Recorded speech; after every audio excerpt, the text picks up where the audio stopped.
रयत प्रबोधिनीच्या ऑनलाईन प्लॅटफॉर्मवरती आपलं स्वागत आहे. आज मी चालू घडामोडी विषयाबद्दल थोडंसं घेणार आहे. एमपीएससीच्या बऱ्याच विद्यार्थ्यांचं असं म्हणणं आहे की चालू घडामोडीचे प्रश्न हे बऱ्यापैकी आउट ऑफ बॉक्स असतात. खूप वास्ट सब्जेक्ट आहे. आयोग काहीही विचारतं, त्याच्यामध्ये कुठले लिमिटेशन्स नाहीये. पण ॲज पर माय पी-बाय-क्यू अनालिसिस मला असं वाटतं की आपण जर प्रत्येक सगळ्या फॅक्ट्स इम्पॉर्टंट नसतात किंवा सगळ्या न्यूज सुद्धा इम्पॉर्टंट नसतात. एखाद्या स्पेसिफिक न्यूजमध्ये स्पेसिफिक फॅक्ट या आयोग विचारतं आणि त्याच्यामध्ये आयोगाने असे कीवर्ड्स असतात किंवा ते आपण पाहूयाच आज. सो आज आपण चालू घडामोडीच्या बद्दल मी सांगणार आहे तुम्हाला. तो आपण फर्स्ट न्यूज पाहतोय आणि प्रत्येक करंट अफेअर्सला हा जीएससी रिलेट करता आला पाहिजे. मॅक्सिमम जी करंट अफेअर जास्त न्यूज मध्ये मग एखादी इकॉनॉमिक्स रिलेटेड असेल, एखादी पॉलिटी रिलेटेड असेल, तर सध्या काय 26वे मुख्य निवडणूक आयुक्त ज्ञानेश कुमार यांची नियुक्ती झाली. सो आपण याला रिलेट जीएस चा देऊ शकतो. फर्स्टली आपण करंट कव्हर करूया, त्याने आपण जीएस कडे जाऊया. 26वे मुख्य निवडणूक आयुक्त ज्ञानेश कुमार यांची नियुक्ती झाली. सो आयोग याच्यामध्ये काय विचारू शकतं? सो फर्स्टली ते कितवे मुख्य निवडणूक आयुक्त आहेत? तर ते कितवे? 26वे मुख्य निवडणूक आयुक्त म्हणून ज्ञानेश कुमार यांची नियुक्ती झाली. भारतीय प्रशासकीय सेवेतील ते 1988च्या बॅचचे केरळ कॅडरचे अधिकारी. भारतीय म्हणजे ह्याच्यावरती जास्त फिरवणार नाही. म्हणजे कसं असतं आयोगाचं, असे काही काही एक नॉर्मल स्टेटमेंट असतात. स्टेटमेंटचे दोन प्रकार असतात. एक स्ट्रॉंग स्टेटमेंट असेल किंवा एक नॉर्मल. आता याच्यामध्ये सहसा फिरवण्याची पॉसिबिलिटी कमी आहे. पण नेक्स्ट आपण पाहूया कुठे कुठे फिरू शकतं. त्यांचा कार्यकाळ हा 2029 पर्यंत आहे. मुख्य निवडणूक आयुक्तांचा कार्यकाळ हा 6 वर्षाचा किंवा वयाची 65 वर्ष पूर्ण होईपर्यंत असतो. सो यांचा कार्यकाळ हा 2029 पर्यंत. नेक्स्ट फॅक्ट आहे, जेव्हा 2019 मध्ये कलम 370 रद्द करण्यात आले होते, त्यावेळेस यांनी जम्मू काश्मीरचं नेतृत्व केलं होतं. आपल्याला माहिती आहे 5 ऑगस्ट 2019 कलम 370 हे काय होतं? तर कलम 370 हे जम्मू काश्मीरला विशेष राज्याचा दर्जा देत होता. सो ते 2019 मध्ये कॅन्सल झाले आणि त्यावेळेस जम्मू काश्मीरचं नेतृत्व ज्ञानेश कुमार यांनी केलं होतं. सध्या त्रिसदस्यीय आयोग म्हणजे आयोग पहिल्यांदा एक सदस्यीय होता, नंतर त्रिसदस्यीय असं 2-4 वेळा होऊन फायनली 1993 पासून ते आजपर्यंत आयोग हा त्रिसदस्यीय आहे. मग 1993 ला असं काय झालं की आयोगाला परत त्रिसदस्यीय व्हावं लागलं? तर 61वी घटना दुरुस्ती 1988. तर काय केलं या घटना दुरुस्तीने? 61वी घटना दुरुस्ती 1988 अंतर्गत काय झालं? मतदाराचं वय 21 वरून 18 करण्यात आलं. ऑब्व्हियसली 18 वर्ष कमी केलं म्हणजे मतदारांची संख्या वाढली. मतदारांची संख्या वाढली म्हणजे निवडणूक आयोगावरती लोड आला. निवडणूक आयोगावरती लोड आला म्हणजे तेच एक सदस्यीय आयोग त्यांनी त्रिसदस्यीय केला. 1993 पासून ते आजपर्यंत आयोग हा त्रिसदस्यीय आहे. तर त्याच त्रिसदस्यीय आयोगामध्ये सध्या त्याचे मुख्य निवडणूक आयुक्त म्हणून ज्ञानेश कुमार, निवडणूक आयुक्त विवेक जोशींचीही नियुक्ती आता ज्ञानेश कुमार यांच्या सोबतच झालेली आहे. तर आणखी दुसरे निवडणूक आयुक्त म्हणून सुखबीर सिंग संधू. तर सध्या त्रिसदस्यीय आयोगात कोण कोण आहेत? ज्ञानेश कुमार, सुखबीर सिंग संधू आणि विवेक जोशी.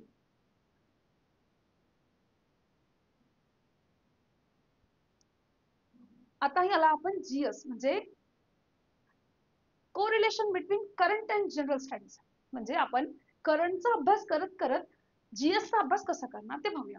सो निवडणूक आयोग मग राज्यघटनेच्या कुठल्या भागामध्ये निवडणूक आयोगाची तरतूद आहे?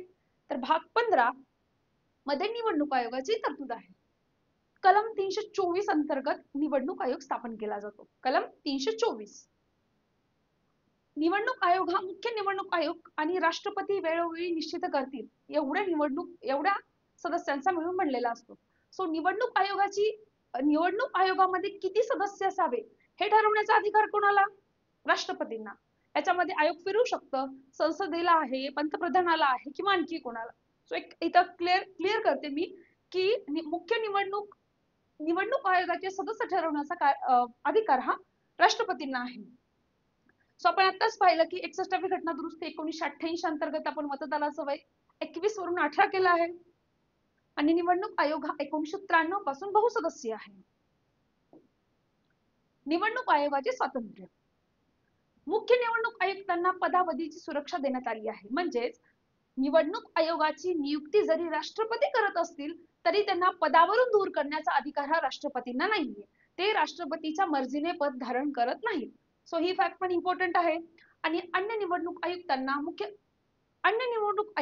मुख्य निवडणूक आयुक्तांच्या शिफारसीशिवाय पदावरून दूर करता येत नाही. सो आपण नेक्स्ट पाहतोय नेमणूक. हा मुद्दा खूप चर्चेचा आहे सध्या पण. नेमणूक मध्ये काय, मुख्य निवडणूक आयुक्तांची नेमणूक निवड समितीच्या सल्ल्यानुसार केली जाते. काय, मुख्य निवडणूक आयुक्तांची नेमणूक ही नेमणूक समितीच्या सल्ल्यानुसार केली जाते. मग आत्ताच रिसेंटली काय झालंय, ह्या अनुप भरणवाल खटला 2023. काय आहे हा खटला? या खटल्यामध्ये सर्वोच्च न्यायालयाने असं सांगितलं होतं की मुख्य निवडणूक आयुक्तांच्या नियुक्तीच्या निवड समितीमध्ये पंतप्रधान, विरोधी पक्षनेता आणि थर्ड सरन्यायाधीश यांचा समावेश असावा, असं कोणी सांगितलं? या अनुप भरणवाल खटल्याअंतर्गत सर्वोच्च न्यायालयाने सांगितलं. पण ऍक्च्युली मध्ये झालं काय, सरकारने एक अध्यादेश काढला. त्या अध्यादेशाद्वारे असं सांगितलं की मुख्य निवडणूक आयुक्तांची नियुक्ती करण्यासाठी जी समिती असेल त्याच्यामध्ये कोण कोण असेल? पंतप्रधान त्यांनी कॉन्स्टंट ठेवले, विरोधी पक्षनेता पण ठेवले, पण एक सरन्यायाधीशाच्या ऐवजी त्यांनी एक कॅबिनेट दर्जाचा मंत्री असं सरकारने जो अध्यादेश काढला त्याच्यामध्ये त्यांनी तसं मेन्शन केलं. त्यामुळे हा एक वादग्रस्त मुद्दा झाला होता. वेतन आणि कार्यकाळ आपण पाहिलं की त्यांना वेतन हे सर्वोच्च न्यायालयाच्या न्यायाधीशाप्रमाणे असतं आणि त्यांचा कार्यकाळ आपण आता पाठीमागे पाहिल्यासारखं एक 6 वर्ष ते 65 वर्ष. अशा प्रकारे आपण एक सध्या रिसेंटली कुणाची नियुक्ती झाली, ज्ञानेश कुमार यांची. हा एक आपण एक न्यूज कव्हर केली आहे. नेक्स्ट, मराठी भाषा गौरव दिन हा 27 फेब्रुवारीला सेलिब्रेट केला जातो. सर मग तो 27 फेब्रुवारीला असतो म्हणून मराठी भाषा विभागाअंतर्गत वेगवेगळे पुरस्कार दिले जातात. त्याच्यापैकी आपण जे महत्वाचे पुरस्कार आहेत ते पाहणार आहोत. याच्यामध्ये समजून सांगण्यासारखं असं काही नाही, एक जस्ट फॅक्ट्स आहेत ह्या, याला रिव्हिजन करूनच डोक्यात ठेवावं लागेल. सो मराठी भाषा गौरव दिनानिमित्त 2024 चे पुरस्कार आहेत हे. कंबाईनला खूप जास्त पुरस्कार हे विचारतात. विदा करंदीकर जीवन गौरव पुरस्कार 2024. हा पुरस्कार देण्यात आला आहे रावसाहेब रामराव बोराडे यांना विदा करंदीकर जीवन गौरव पुरस्कार 2024. सो नेक्स्ट आहे श्री पु भागवत पुरस्कार 2024. तो ज्योत्स्ना प्रकाशन पुणे, कुणाला? ज्योत्स्ना प्रकाशन पुणे यांना श्री पु भागवत पुरस्कार 2024 देण्यात आला आहे. नेक्स्ट, डॉक्टर अशोक केळकर भाषा अभ्यासक पुरस्कार. जे भाषेचा अभ्यास करतात त्यांच्यासाठी हा डॉक्टर केळकर भाषा अभ्यासक पुरस्कार दिला जातो. तो कोणाला दिलाय? डॉक्टर रमेश सीताराम सूर्यवंशी. आणि नेक्स्ट, मंगेश पाडगावकर भाषा संवर्धन पुरस्कार. हा भाषेच्या अभ्यासासाठी दिला जातो आणि हा भाषेच्या संवर्धनासाठी दिला जातो. सो भाषेच्या संवर्धनासाठी कुठला? मंगेश पाडगावकर भाषा संवर्धन पुरस्कार हा श्रीमती भीमाबाई जोंधळे. याच्यामध्ये असंही विचारू शकतात की भाषा संवर्धनासाठी कोणाच्या नावाने पुरस्कार दिला जातो? तर तो मंगेश पाडगावकरांचा. भाषा अभ्यासकासाठी कुणाच्या नावाने दिला जातो? तर तो आहे अशोक केळकरांचा. सो आपण नेक्स्ट न्यूज पाहूया, मोस्ट इम्पॉर्टंट. याच्यावरती आयोगाने खूप वेळा प्रश्न विचारलेले आहेत. सो अखिल भारतीय मराठी साहित्य संमेलन आजपर्यंत खूप वेळा विचारलेत आणि हा यावेळेस मोस्ट इम्पॉर्टंट का म्हणू शकतो की या साहित्य संमेलनाच्या उद्घाटनावेळी स्वतः पंतप्रधान नरेंद्र मोदी त्याच्या उद्घाटन समारंभाला आले होते. सो 98वं अखिल भारतीय मराठी साहित्य संमेलन कधी? फेब्रुवारी 2025. ठिकाण कुठे झालं होतं? दिल्ली. फक्त दिल्ली लक्षात ठेवून चालेल का? नाही. आपण म्हणजे एवढी इन डिटेल इन्फॉर्मेशन प्रत्येक न्यूजची लक्षात ठेवणं गरजेचं नाहीये, पण अशी एखादी मोस्ट इम्पॉर्टंट न्यूज असेल त्याच्या छोट्या छोट्या बाबी सुद्धा डोक्यात घ्याव्या लागतात. सो याचं कुठे झालं हे? दिल्ली. तालकटोरा स्टेडियम, हे स्टेडियम सुद्धा इम्पॉर्टंट आहे. आयोग एक दिल्ली देऊन पुढचं स्टेडियम सुद्धा चुकवू शकतं. त्यामुळे दिल्ली सोबतच तालकटोरा स्टेडियम सुद्धा डोक्यात ठेवणं आपल्याला गरजेचं आहे. Most important. ह्याचे उद्घाटक कोण आहेत? पंतप्रधान नरेंद्र मोदी. आयोग याच्यामध्ये इथे या संमेलनाचं उद्घाटन भारताचे गृहमंत्री अमित शहा यांनी केलं असं बोलून सुद्धा स्टेटमेंट फिरवू शकतात. सो लक्षात ठेवा, त्याचे उद्घाटक आहेत पंतप्रधान नरेंद्र मोदी, स्वागत अध्यक्ष शरद पवार. मोस्ट इम्पॉर्टंट, अध्यक्ष कोण होते? डॉक्टर तारा भवाळकर. या 98व्या मराठी साहित्य संमेलन त्याच्या अध्यक्षा होत्या डॉक्टर तारा भवाळकर. आणि तारा भवाळकर या साहित्य संमेलनाच्या अध्यक्ष बनणाऱ्या 6व्या महिला होत्या. सो आपण म्हणतो की खूप सगळ्या फॅक्ट्स इम्पॉर्टंट आहेत का? नाही, ही फॅक्ट्स इम्पॉर्टंट आहे. कुठली? 6व्या महिला. की म्हणजे एक तर त्या महिला, आणि त्यातली त्यात कितव्या महिला हे सुद्धा इम्पॉर्टंट. कितव्या? 6व्या महिला. नेक्स्ट आपण पाहूया. मग आता 6व्या महिला. सो अशा ह्याच्यामध्ये आपण पहिलं शेवटचं जर महिला असतील तर पहिल्या महिला कोण हे पण पाहणं गरजेचं आहे. सो पहिले मराठी साहित्य संमेलन 1878 मध्ये पुण्यामध्ये झालं होतं. तर पहिलं मराठी साहित्य संमेलन कुठे झालं होतं? पुणे, 1878. त्याचे अध्यक्ष कोण होते? न्यायमूर्ती महादेव गोविंद रानडे हे त्याचे अध्यक्ष होते. आता यावेळेसच्या संमेलनाच्या अध्यक्ष महिला होत्या, त्यामुळे या संमेलनाच्या पहिल्या महिला अध्यक्ष कोण हे माहित असणं गरजेचं आहे. सो या पहिल्या महिला अध्यक्ष कुसुमावती देशपांडे आहेत. सो त्या कधी? 1861 मध्ये जे ग्वाल्हेरला अधिवेशन झालं होतं त्या मराठी साहित्य संमेलनाच्या अध्यक्ष होणाऱ्या पहिल्या महिला कोण? कुसुमावती देशपांडे. यापूर्वी, आता हे फर्स्ट टाइम दिल्लीमध्ये झालं असं नाही, यापूर्वी 2 वेळा हे अधिवेशन दिल्लीमध्ये झालं. सॉरी, यापूर्वी 1 वेळा अधिवेशन दिल्लीमध्ये झालं होतं, जे आता रिसेंटली झाले 98, ते सेकंड टाइम होतं. सो पहिल्यांदा कधी झालं होतं? 1954ला. 1954ला अधिवेशन लक्ष्मण शास्त्री, त्या अधिवेशनाचे अध्यक्ष होते लक्ष्मण शास्त्री जोशी. आता एवढं सगळे फॅक्ट्स दिल्यात या महत्वाच्या, म्हणून आपण या न्यूज मध्ये एवढे इन डिटेल गेलोय. असं प्रत्येक न्यूज मध्ये एवढं इन डिटेल जाण्याची गरज नाहीये. आता यापूर्वी म्हणजे कसं, ह्या अखिल भारतीय मराठी साहित्य संमेलनावरती कधी कधी मॅचिंग द पेअर्स मध्ये पण प्रश्न विचारता की बघ 2024 कधी झाले, 25 कधी झाले, किंवा 97, 98, 99 असं देऊन त्याच्या पुढे त्यांचं एक कुठे झालं प्लेस देता. सो 97 हे आपल्याला माहित असणं गरजेचं आहे. ते अमळनेर जळगाव मध्ये झालं होतं. त्याचे अध्यक्ष होते रवींद्र शोभणे.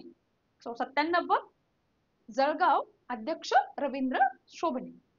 आता 99, आता आपण पाहतोय सध्या इन डिटेल इन्फॉर्मेशन पाहिली 98ची. रिसेंटली आपण पाठीमागचं जे 97चं जस्ट एक चर्चेसाठी घेतलं होतं का की त्याच्यावर प्रश्न पडला, तर आपल्याला ऍटलिस्ट कुठे झालं आणि अध्यक्ष कोण आहे एवढं माहित असणं गरजेचं होतं. आणि नेक्स्ट 99 जे 2026 मध्ये होईल ते कुठे होणार आहे? ते साताऱ्यामध्ये होणार आहे. 97 अमळनेर, जळगाव, 98 दिल्ली आणि 99 सातारा. सो आपण नेक्स्ट न्यूज पाहतोय, जागतिक हवा गुणवत्ता अहवाल 2024. हा अहवाल का इतका महत्वाचा आहे? कारण या अहवालानुसार जगातील सर्वाधिक प्रदूषित महानगरापैकी जगात 1 नंबरला आपल्या भारतातील मेघालयातील बायनिराट हे महानगर ठरलं आहे. त्याच्यामुळे ही एवढी मोस्ट इम्पॉर्टंट न्यूज बनते. कोणता? पहिल्यांदा हा अहवाल कोण प्रसिद्ध करतं? एक्सविस कंपनी आहे IQ एअर म्हणून, ती हा अहवाल प्रसिद्ध करते. भारत जागतिक स्तरावर या अहवालानुसार 5वा प्रदूषित देश आहे. याच्यामध्ये सगळ्यात पहिल्यांदा चाड आहे, पण आपण जे आहोत ते 5 नंबरला आहोत. हे बघा, मेघालयातील बायनिराट हे शहर जगातील सर्वात प्रदूषित महानगर ठरले आहे. कुठे बायनिराट? मेघालयमध्ये. नवी दिल्ली सर्वात प्रदूषित राजधानी. हे बघा, याच्यातले हे 5ची 5 देश इम्पॉर्टंट आहेत का? तर नाही, हे जस्ट तुम्हाला माहिती असावं म्हणून दिलंय. सो फर्स्ट 2024 मध्ये जगातील सर्वात प्रदूषित देश म्हणून चार्ट ठरलाय, तो मध्य आफ्रिकेमध्ये आहे. आणि 5th नंबरला आपण आहोत, भारत. 2024 मध्ये जगातील सर्वाधिक प्रदूषित महानगरामध्ये आपण पाहिलं बघा, फर्स्ट 2 जे आहेत ते आपल्या भारतातलेच आहेत. फर्स्ट आहे बायनिराट मेघालय आणि सेकंड दिल्ली. नेक्स्ट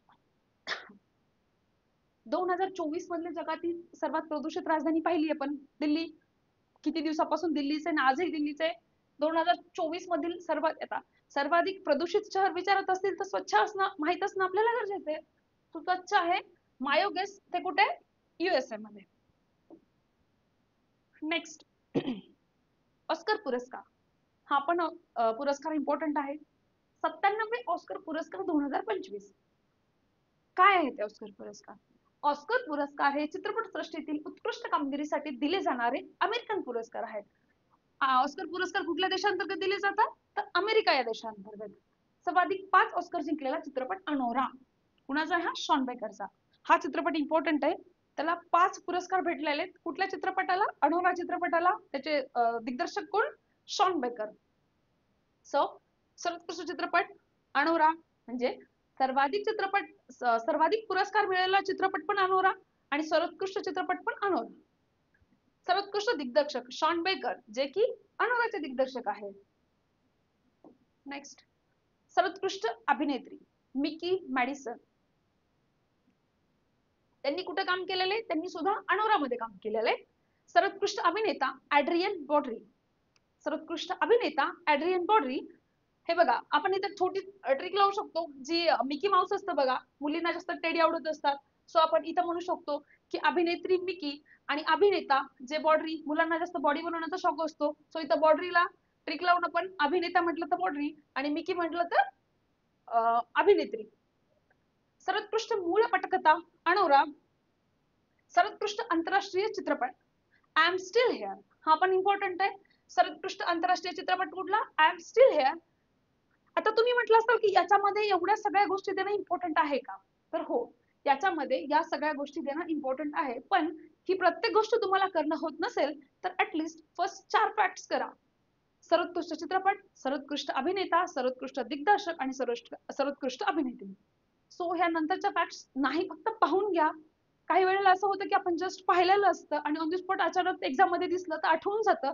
सो एखाद्या गोष्टीला ओव्हरलुक केल्याचा पण फायदा होतो. त्याच्यासाठी जस्ट ओव्हरलुक साठी दिलेल्या आहेत ह्या फॅक्ट्स.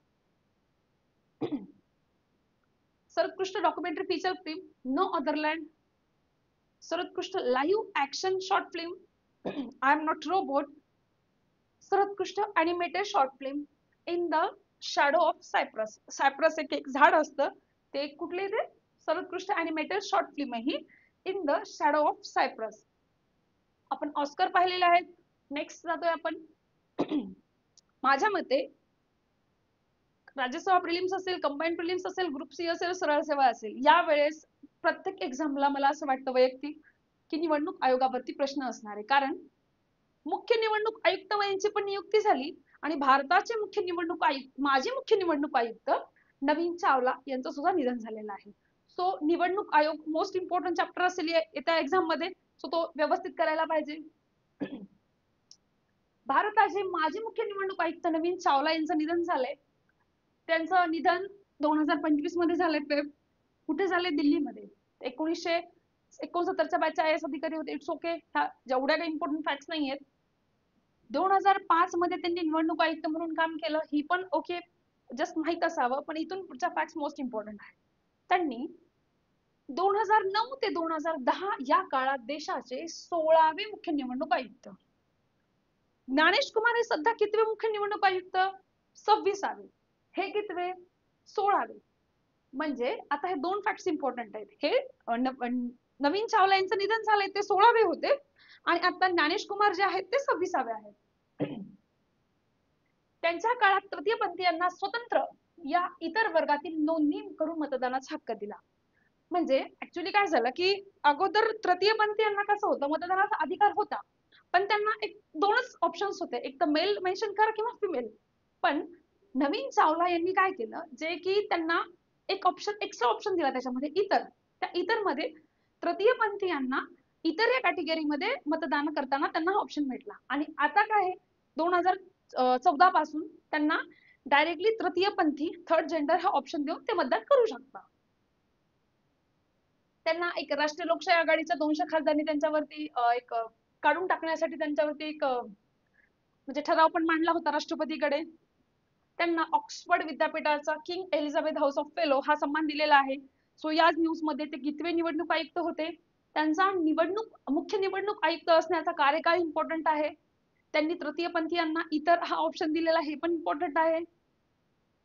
सो आपण नेक्स्ट न्यूज पाहतोय आयफा पुरस्कार.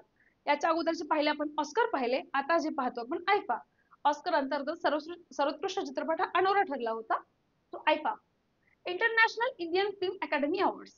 आयफा हे जसे अमेरिकन संस्था देत होती किंवा अमेरिका देश देत होता, तसं आयफा पुरस्कार हे भारतातील चित्रपट सृष्टीतील कामगिरीसाठी दिला जातो. आयफा हे पुरस्कार भारतीय हिंदी चित्रपट सृष्टीतील, हे बघा, भारतीय हिंदी चित्रपट सृष्टीतील उत्कृष्ट कलाकारांना दिला जाणारा हा पुरस्कार आहे. या पुरस्काराची सुरुवात कधी झाली? तो 2000 ला. म्हणजे 2025 ला त्यांनी जे अवॉर्ड दिले ही त्यांची 25वी आवृत्ती होती. International IIFA international Indian film academy awards 2025 याच्यामध्ये काय हे कितवा आवृत्ती होती? 25वी आवृत्ती. भारतीय चित्रपट सृष्टीतील सर्वोत्कृष्ट कामगिरीसाठी राकेश रोशन, इम्पॉर्टंट फॅक्ट आहे, भारतीय चित्रपट सृष्टीतील उत्कृष्ट कामगिरीसाठी कुणाला अवॉर्ड भेटला? हा राकेश रोशन यांना. सो सर्वाधिक पुरस्कार मिळालेला चित्रपट किंवा सर्वाधिक पुरस्कार मिळालेला चित्रपट कुठला? लापता लेडीज. ऑस्कर मध्ये कुठला होता? अनोरा. सर्वोत्कृष्ट चित्रपट हे बघा, एक नॉर्मली लॉजिक आपण त्याला हे करू शकतो की ज्या पुरस्काराला सर्वाधिक जास्त पुरस्कार भेटले तोच पुरस्कार सर्वोत्कृष्ट चित्रपट म्हणून एक बऱ्यापैकी मॅक्सिमम वेळा तोच असतो. सर्वोत्कृष्ट चित्रपट कुठला? लापता लेडीज. सर्वोत्कृष्ट दिग्दर्शक जे की लापता लेडीज यांचेच आहेत, किरण राव. सर्वोत्कृष्ट अभिनेता कार्तिक आर्यन आणि सर्वोत्कृष्ट अभिनेत्री गीतांशी गोयल. सो आपण आता पाहिले कुठले? आयफा पुरस्कार, ऑस्कर झाले, आयफा झाले. आता आपण नेक्स्ट काय पाहतोय? सेबीचे 11वे अध्यक्ष म्हणून तुहिन कांत यांची नियुक्ती. काय SEBI? Securities and exchange board of India. आता त्याच्याबद्दल आपण पाहूया पुढे. सो पहिले आपण सेबीच्या पहिल्या महिला अध्यक्ष माधवपुरी भुज यांनी जागा घेतली. कुणी? तुहिन कांत यांनी म्हणजे सेबीच्या माधवपुरी भुज होत्या ह्या सेबीच्या पहिल्या अध्यक्ष होत्या. त्यांनी कोणाची जागा घेतली? तुहिन कांतनी माधवपुरी भुज यांची जागा घेतली. 1987 ओडिशा कॅडरचे जे आपण ज्ञानेश कुमार हे पाहिले होते, केरळ कॅडरचे, जे तुहिन कांत आहेत हे ओडिशा कॅडरचे. मग आता सेबीचे पहिले अध्यक्ष कोण? S.A. दवे, सेबीचे पहिले अध्यक्ष. Security and exchange board of India काय असते सेबी? भारतीय प्रतिभूती आणि नियामक मंडळ. आता आपण जातो GS कडे. जसं आपण निवडणूक आयुक्त, मुख्य निवडणूक आयुक्ताच्या नेमणुकीच्या वेळेस आपण पॉलिटीला रिलेट केलं, तसं आपण सेबीच्या वेळेला आपण इकॉनॉमीला रिलेट करूया. सो सेबीची स्थापना कोणाच्या समितीच्या शिफारसीनुसार झाली? सो सेबीची स्थापना GS पटेल समितीच्या शिफारसीनुसार सेबीची स्थापना झाली. कधी झाली? एक असंविधानिक किंवा अवैधानिक संस्था म्हणून सेबीची स्थापना 1988 ला झाली. पण सेबीला वैधानिक दर्जा 1992 ला दिला. म्हणजे सेबीला असंही आयोग विचारू शकतं की सेबीची वैधानिक संस्था म्हणून स्थापना 1988 ला झाली, हे चूक आहे. सेबीची एक असंविधानिक किंवा अवैधानिक संस्था म्हणून 1988 ला झाली आणि 1992 ला तिला वैधानिक दर्जा दिला. बघा, 88 ला असंवैधानिक संस्था म्हणून आणि सेबी कायदा कधीचा? 1992 चा. वैधानिक संस्था. मुख्यालय कुठे आहे त्याचं? मुंबईमध्ये. 1988 मध्ये सेबीला संपूर्ण भांडवली बाजाराचा मुख्य नियंत्रक म्हणून सरकारकडून घोषित करण्यात आलं. मग भांडवली बाजार म्हणजे काय असतं? आता पहिला सेबी काय करते? भांडवली बाजारावरती नियंत्रण ठेवते. इन शॉर्ट मध्ये आपण म्हणू शकतो भांडवली बाजार म्हणजे असा बाजार जिथे कंपन्यांमध्ये दीर्घकालीन निधीची देवाणघेवाण होते. कसं? जे लॉंग टर्म साठी निधी असतात त्याची देवाणघेवाण जिथे होते त्याला आपण काय म्हणतो? भांडवली बाजार. मग दीर्घकालीन निधी म्हणजे किती एक्झॅक्ट? तर एका वर्षापेक्षा जास्त कालावधीसाठी जो निधी दिला जातो त्याला आपण दीर्घ कालावधीचा निधी असं म्हणतो. या बाजारात कंपन्या, सरकार किंवा इतर संस्था शेअर्स, बॉन्ड इत्यादी सारख्या आर्थिक साधनाद्वारे भांडवल उभारतात. म्हणजे याचा एक इन शॉर्ट फायनल मोटिव्ह काय असतो? की भांडवलाची निर्मिती करणे. सो आपण सेबी पाहिला आहे.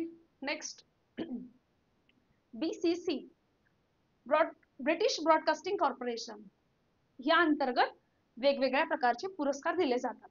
एक स्पोर्टमन ऑफ द इयर असेल, para sportsman of the year असेल, त्याच्यामध्ये किंवा एमर्जिंग प्लेयर असतील. याच्यामध्ये फर्स्ट आपण पाहतोय इंडियन स्पोर्टमन ऑफ द इयर हे मनू भाकर यांना भेटलाय. त्यांचा गेम कुठला आहे हे पण इम्पॉर्टंट आहे. मनू भाकर यांचा गेम कुठला? तर नेमबाजी. ह्यांना कुठला भेटलाय? इंडियन स्पोर्टमन ऑफ द इयर कोण? मनू भाकर. गेम नेमबाजी. BCC emerging player of the year. Emerging player काय असतो? जो प्लेयर सुरुवातीला त्याने एंट्रीज केली, जस्ट काही वर्ष झाले, काही दिवस झाले असतील आणि त्याच्या एंट्रीच्या टाइमिंग मध्ये तो एकदम उत्कृष्ट खेळला, त्याचा परफॉर्मन्स एकदम छान आहे, अशा प्लेयरला एमर्जिंग प्लेयर म्हणतात. मग emerging player of the year कोणाला भेटलेला आहे? तर शीतल देवी, तिरंदाजी. त्यांचा गेम कुठला आहे? तिरंदाजी. मनू भाकर यांचा नेमबाजी आणि शीतल देवी यांचा तिरंदाजी. Indian para sportsman of the year Avani Lekhara कुठलं कुणाला भेटला म्हणजे जे पॅराऑलिम्पिक असतं किंवा पॅरा गेम्स असतात जे हँडिकॅप्ड असतात त्यांच्यासाठी हे गेम्सचं आयोजन केलं जातं. सो त्यांनी काय केलंय Indian para sportsman of the year Avani Lekhara यांचा गेम नेमबाजी. आता ही एवढी इम्पॉर्टंट फॅक्ट नाहीये पण जस्ट एक माहिती असावं. अंजू राठी राणा पहिल्या महिला कायदा सचिव म्हणजे कायदा सचिव होणाऱ्या त्या पहिल्या महिला आहेत कुठल्या अंजू राठी राणा. कायदा सचिवाचं काय काम असतं की सरकारला एक कायदेविषयक बाबीवरती सल्ला देणं हे कायदा सचिवाचं काम असतं आणि त्यांची नियुक्ती कोणाची झाली तिथे अंजू राठी राणा यांची. हे बघा आपण ऑस्कर पाहिले त्या अंतर्गत अनोरा, आयफा पाहिले त्या अंतर्गत लापता लेडीज म्हणजे सर्वोत्कृष्ट चित्रपट सांगते मी त्या. आता आपण पाहतोय BAFTA British academy of film and television arts हा बाफ्टा पुरस्कार आहे. बाफ्टा पुरस्कार हा चित्रपट दूरदर्शन आणि व्हिडिओ गेम्स मधील उत्कृष्ट कामगिरीसाठी दिला जातो. British academy of film and television arts ही संस्था हे पुरस्कार दरवर्षी ब्रिटनमध्ये आयोजित करते. ऑस्करचं आयोजन कुठे असतं अमेरिकेमध्ये तसं बाफ्टाचं आयोजन ब्रिटनमध्ये. बाफ्टा पुरस्काराअंतर्गत सर्वोत्कृष्ट चित्रपट म्हणून कॉन्क्लेव्ह कुठला कॉन्क्लेव्ह बाफ्टा अंतर्गत सर्वोत्कृष्ट चित्रपट कॉन्क्लेव्ह. सर्वोत्कृष्ट दिग्दर्शक ब्रॅडी कॉर्बॅट. सर्वोत्कृष्ट अभिनेता ऍड्रियन बॉर्नी. सर्वोत्कृष्ट अभिनेत्री मिकी मॅडिसन. याच्यामध्ये एक सारखेपणा जाणवतोय का कुठे. ऑस्कर अंतर्गत सर्वोत्कृष्ट अभिनेता आणि सर्वोत्कृष्ट अभिनेत्री हे आणि बाफ्टा अंतर्गत सर्वोत्कृष्ट अभिनेता आणि सर्वोत्कृष्ट अभिनेत्री हे सेमच आहे.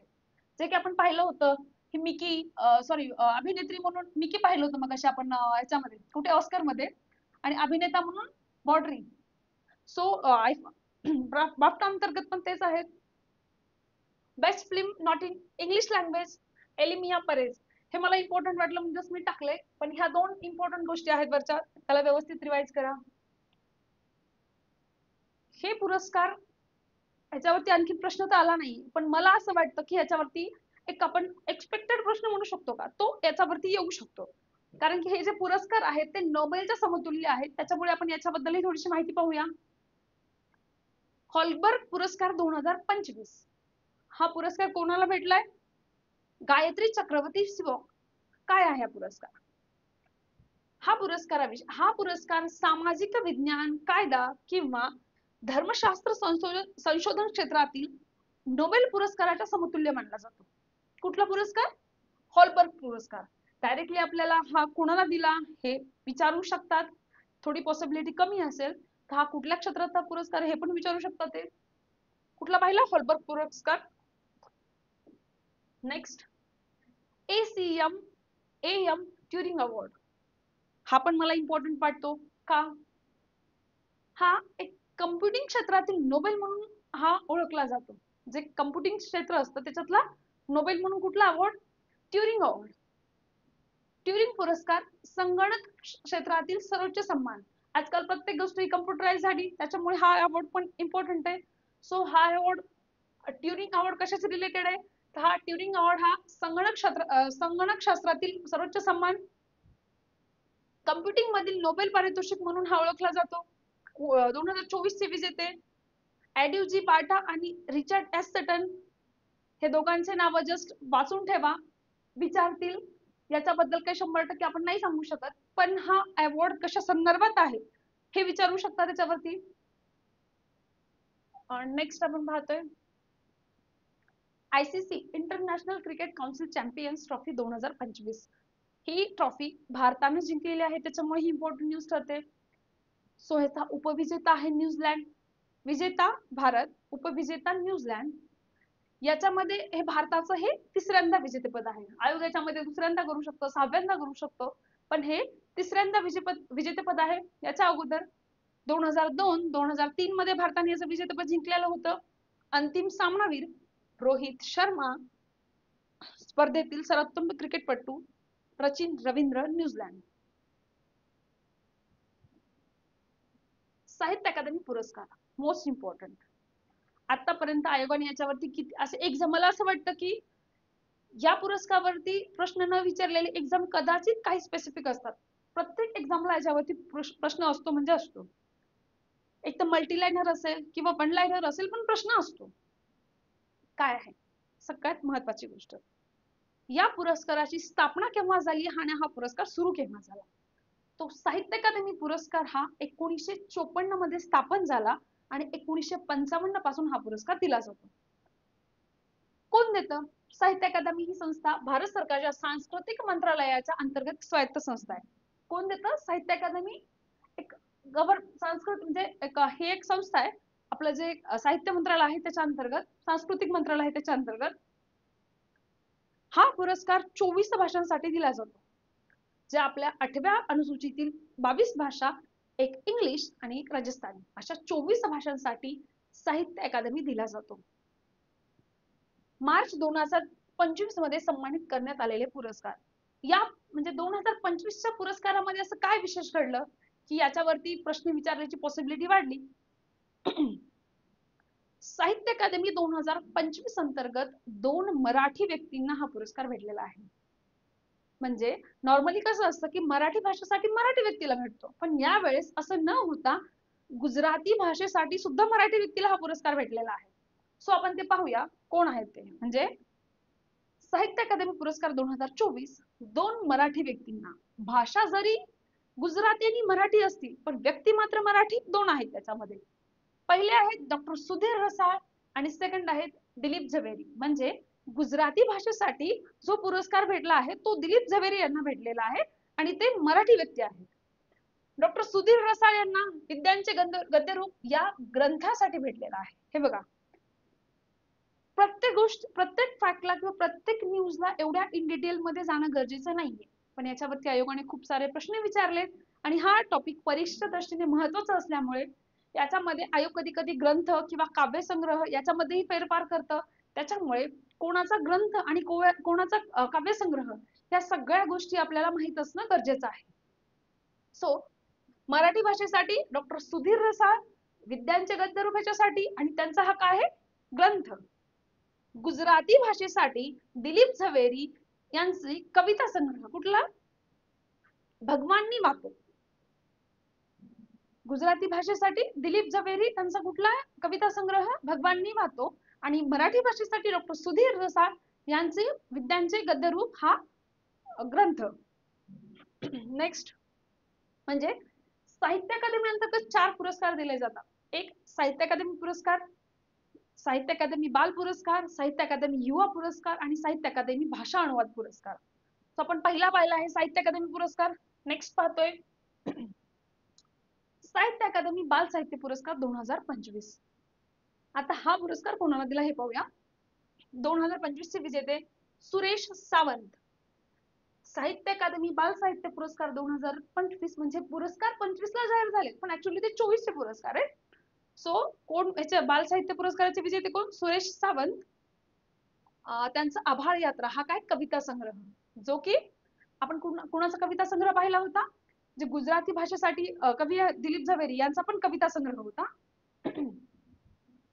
सो बाल साहित्यासाठी सुरेश सावंत, आभाळ यात्रा, कविता संग्रह. नेक्स्ट युवा साहित्य अकादमी युवा पुरस्कार 2024 म्हणजे 25 ला जाहीर झाले पण 2024 चे पुरस्काराची सुरुवात झाली 2011. 2025 मध्ये 23 लेखकांना हा जाहीर झाला. म्हणजे बघा, एका लेखकाचा आणखी पुरस्कार हा जाहीर झालेला नाही. तो किती 23 लेखकांना हा पुरस्कार जाहीर झाला. 2025 चे पुरस्कार विजेते प्रदीप कोकरे. काय? खोल खोल दुष्काळ डोळे उपन्यास. उपन्यास काय असतो? उपन्यास म्हणजे त्या ह्याच्यामध्ये प्रत्येक गोष्टीचं विश्लेषण एकदम इन डिटेल फॉर्म मध्ये असतं. एखादं कॅरेक्टर असेल, एखादं त्याच्यामधलं पात्र असेल, त्या प्रत्येक पात्राचं विश्लेषण सखोलपणे करतात, त्याला उपन्यास असं म्हणतात. सो युवा पुरस्कार कोणाला भेटलाय? प्रदीप कोकरे, खोल खोल दुष्काळ डोळे या उपन्यासासाठी. सो आपण नेक्स्ट पाहतोय साहित्य अकादमी अनुवाद पुरस्कार. हा पुरस्कार काय चालू कधी झाला? 1989 ला. साहित्य अकादमीकडून हा पुरस्कार इंग्रजी भाषेचे किंवा इंग्रजी पुस्तकाचे मराठीमध्ये रूपांतर करण्यासाठी दिला जातो.